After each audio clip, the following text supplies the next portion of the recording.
Supergirl. I did not think it was as bad as a lot of the internet has made it seem. And if you want a quick review, a quick grade of it, I give it a B minus. I think it has some flaws, but ultimately I think it's pretty good. I enjoyed watching it. I definitely would enjoy rewatching it. So I think if you're looking for something to go see, I think Supergirl is worth a watch. Now, if you want to hear me yap about it a little bit longer, here's my longer review. So we'll start out with some of the flaws I think this movie has. It's a little bland, I guess, in the color scheme. And I get with Superman being so colorful, you don't want to just keep copying it. And I get that it has a darker tone, and you don't just and you want the collars, I guess, to reflect that.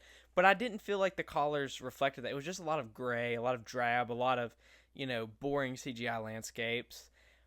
I didn't love that. I like colorful movies. Like I said, I understand that not every movie can be super colorful, but I would have liked to see a little bit more of that.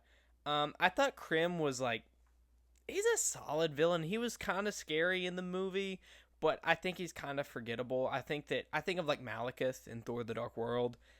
He's scary. He's a good villain, but I don't think that in 5, 10 years people are going to look back and be like, "Oh man, Krim was such a great villain." He's just kind of forgettable. Although I mean, he plays his role well. The actor plays his role well. It's just like I don't think he's superbly memorable. And I think, okay, so I think Jason Momoa does a terrific job as Lobo. I just don't really understand Lobo's purpose in the film. I would have liked more interaction, especially between him and Kara. I didn't really understand. He was just kind of there, and he showed up, and he killed some people. And it's like, it's cool. He plays the role well, but I would have liked to either not have him in the film or have him play a more direct role, I guess. And it does suffer a little bit from, like, big CGI third act that, I don't know, I felt like it could have done better, but it's also just yeah, but it was solid. I think you could say. And the needle drop, I'll give you, is not great. I think the song choice is good. I don't even think the rendition of it is bad. It's just it's the wrong rendition at the wrong moment of the movie. It does not work. I don't hate the rendition. I love the original song. I don't even hate that song's use there. It just doesn't work there, if we're being honest. But so one of the positives, Millie is terrific as Kara. I think she kills the role. I think most of the cast really does a good job with their roles.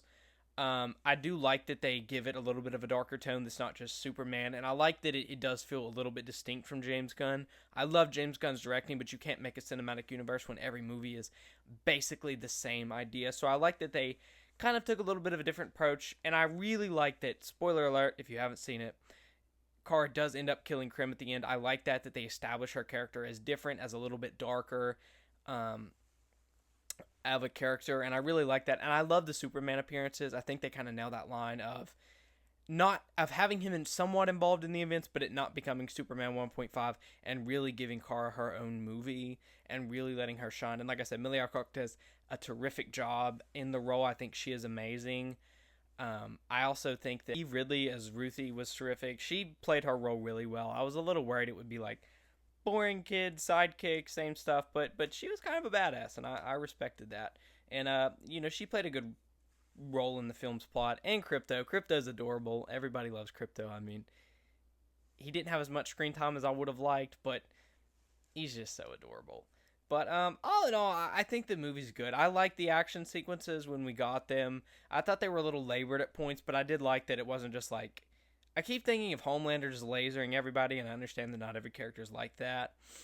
But ultimately, I really enjoyed this movie. I don't think it's like the best of the best. I don't think it's a movie that you're going to look back on and be like, oh, this is secretly top 5. I mean, at the moment, I think it's top 5, but it's only because there's 2 movies. But ultimately, I enjoyed this movie. Like I said, I think I give it a B minus. I look forward to rewatching it, see what I think on a rewatch. But ultimately, I enjoyed Supergirl. I didn't think it was as bad as people had made it out to be, and I definitely think that it's worth seeing, guys. And if you like this review, if you like this content, please like and follow, subscribe for more.